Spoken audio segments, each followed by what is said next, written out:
వర్తిస్తే ఈ రోజు వరకు రెవెన్యూ వాళ్ళు ఎటువంటి చర్యలు తీసుకోలేదు. అదేవిధంగా వికలాంగ్ సర్టిఫికేట్ తీసుకొని వాడవల్లి నాగేశ్వరరావు అనే వ్యక్తి వికలాంగ్ సర్టిఫికేట్ తీసుకొని 2 లక్షలు వృత్తి పొందితే దాని మీద సురేష్ బాబు ఎండిఓ చర్య తీసుకొని 318, 314 ఎఫ్ఐఆర్ నమోదు చేశారు. వీళ్ళకి కనీసం ఆ విధానం కూడా లేదు. బుక్ రద్దు చేశారు, ఈ బుక్ సంబంధించిన అన్ని రద్దు చేశారు. మరి రికవరీ ఏం చేయాలి సార్?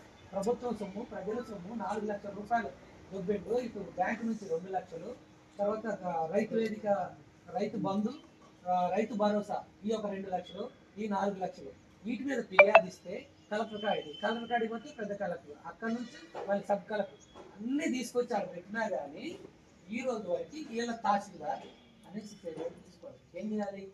రెవెన్యూ రికవరీ యాక్ట్ చట్టం ప్రకారం అవి రికవరీ చేయాలి. రికవరీ చేయలే అదేమంటే కలెక్టర్ గారి ఆడిపోతే సబ్ కలెక్టర్ కాడ ఆడ కొంతమంది సిబ్బంది ఉన్నారు, ఆడవాళ్ళే డాగులు. ఆమె ఒకటి చెప్తే ఇంకోటి చెప్తాం, సబ్జెక్ట్ అర్థం కాదు.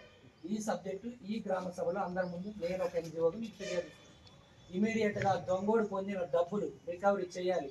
వాడి మీద రెవెన్యూ యాక్ట్ ప్రకారం క్రిమినల్ కేసులు పెట్టాలి. అలాంటి దొంగోడిని ఒకరిని కట్టడి చేస్తే నాలాంటి గదవలు మాట్లాడతారు. మీరే ఇప్పుడు వీళ్ళు చెప్పినవన్నీ నేను తీసినా, నేను పంపినా, మీరు నివేదిక ఇస్తే నేను ఇస్తా. నేను 2 ఓట్లు ఉన్నాయన్నాక నేను చెప్తా. 2 ఓట్లు కాదు, 3 ఓట్లు ఉన్న కూడా ఉన్నారు. మేము ఇస్తే మీరు చేయనోళ్ళు ఇది ఇస్తే చేస్తారా అని నేను ప్రశ్నిస్తాను. మేము ఇన్ని నివేదికలు ఇస్తేనే వాడి మీద చర్యలు తీసుకోవాలి. ఇవి ఓట్లు 3 ఉన్నాయి, పలానా శ్రీనివాస్ 3 చోట్ల వస్తుందని ఇస్తే మీరు చర్యలు తీసుకుంటారా? ఇది చేయాల్సిన పని మీ బూత్ లెవెల్ ఆఫీసర్. ఇప్పుడు అతను ఇస్తున్నట్టు ఇప్పుడు నేను ఇచ్చిన దానికే చేయలేదు, దీనికి ఇప్పుడు చేస్తారా? మీరు రాసుకున్నారు ఇప్పుడు చెప్పని. ఇప్పుడు నేను ఎంఆర్ఓ గారి దృష్టికి తీసుకెళ్తాను. మీరు చెప్పింది నా స్థాయి కాదు కానీ ఎంఆర్ఓ గారి అంటే వాళ్ళు సబార్డినేట్కి వచ్చారు కాబట్టి ఇప్పుడు ఇక్కడ ఎంఆర్ఓ నువ్వే, అందుకే మిమ్మల్ని మేము ప్రశ్న